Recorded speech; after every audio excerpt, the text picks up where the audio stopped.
1635년 이른 봄 경기도 인근 작은 마을에 순이와 복동이 살았습니다. 혼례를 올린 지 2해가 막 지난 때였습니다.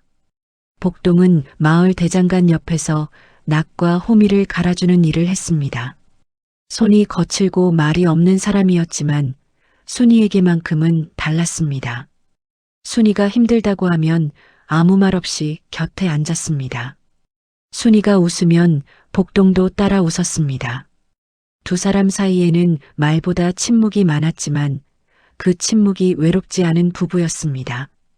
그러나 그 겨울은 모든 것을 바꿔놓았습니다.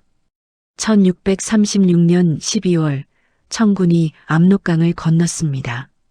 병자호란이었습니다. 청군은 번개처럼 남하했고 마을 사람들은 짐을 꾸려 피란에 나섰습니다. 복동은 순이의 손을 잡고 산길로 올랐습니다. 눈이 내리고 있었습니다.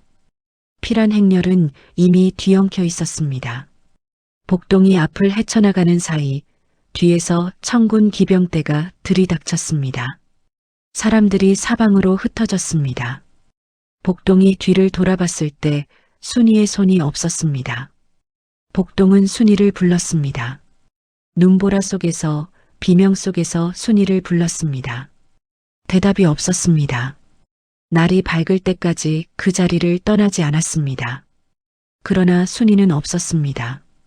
순이는 그날 청군에게 붙잡혔습니다.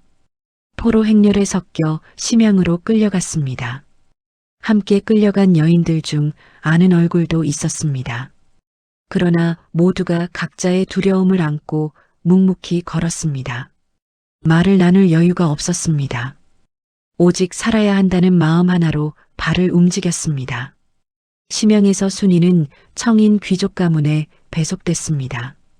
빨래와 청소, 밥 짓는 일을 맡았습니다. 언어가 통하지 않았습니다. 처음 몇 달은 몸이 말을 듣지 않을 만큼 힘들었습니다. 손이 트고 발이 부르트고 허리가 끊어질 것 같았습니다. 그래도 버텼습니다. 복동이 기다리고 있을 거라 믿었습니다. 그 믿음이 순이를 세웠습니다. 밤이면 더 힘들었습니다. 낮에는 몸이 바빠 생각할 틈이 없었지만 밤은 달랐습니다. 행랑채 좁은 침상에 누우면 복동의 얼굴이 떠올랐습니다.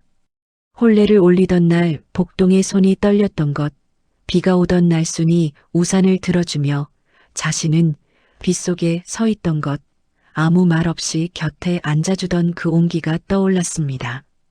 순이는 눈을 감고 그 기억들을 하나하나 되짚었습니다. 그것이 심양의 밤을 버티는 방법이었습니다. 1년이 지나고 2년이 지나고 3년째 되던 해 조선과 청 사이의 포로 교환 협상이 마무리됐습니다. 순이는 귀환 행렬에 이름을 올렸습니다. 고향으로 돌아가는 길이었습니다. 발이 부르트도록 걸었습니다. 강을 건넜습니다. 고개를 넘었습니다. 마을 어귀가 보이는 순간 순이는 걸음을 멈췄습니다. 가슴이 두근거렸습니다. 복동의 얼굴이 눈앞에 그려졌습니다. 그런데 마을 어귀에 들어서자 분위기가 달랐습니다. 처음 마주친 이웃 안악이 고개를 돌렸습니다. 골목에서 만난 노인이 혀를 찼습니다. 아이들이 어미 뒤로 숨었습니다. 누군가 낮은 목소리로 말했습니다. 환양녀라고 했습니다.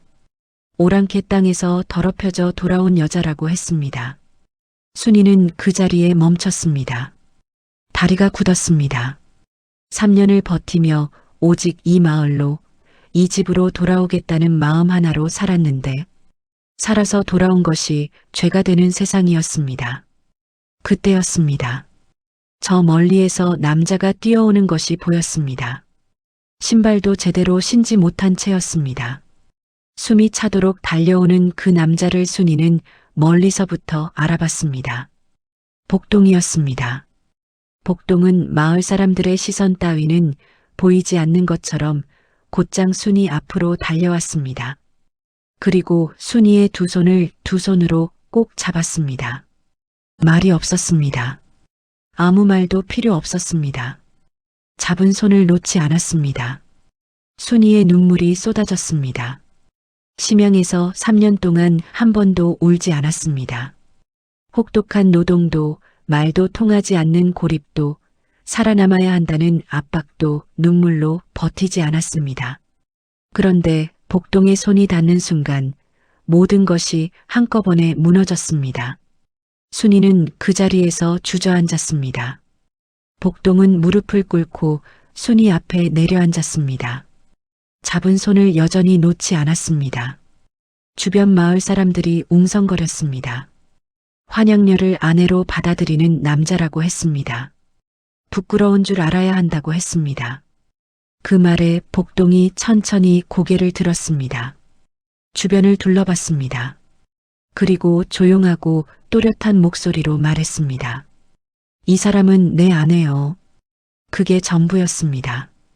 더 이상 아무 말도 하지 않았습니다. 복동은 순이를 부축해 일으켰습니다. 그리고 두 사람은 함께 걸었습니다. 마을 사람들의 시선을 등 뒤로 하고 집을 향해 걸었습니다. 집에 돌아온 순이는 한참을 마루에 앉아 있었습니다.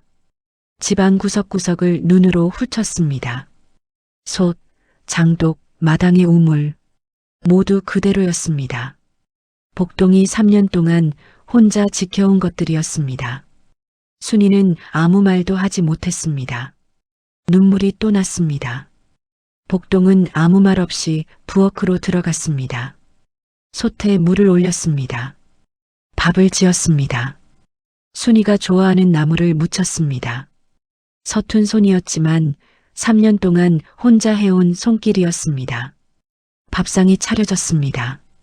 두 사람은 마주 앉았습니다. 복동이 순이의 밥그릇에 먼저 밥을 떠줬습니다. 말이 없었습니다. 그러나 그 침묵이 외롭지 않았습니다. 혼례를 올리고 처음 함께 살던 그때와 같은 침묵이었습니다. 순이가 숟가락을 들었습니다. 그리고 처음으로 입을 열었습니다. 고마워요. 복동이 고개를 끄덕였습니다. 그것으로 충분했습니다. 그 이후로도 마을의 시선이 사라지지는 않았습니다. 환양녀라는 말은 오래도록 따라다녔습니다.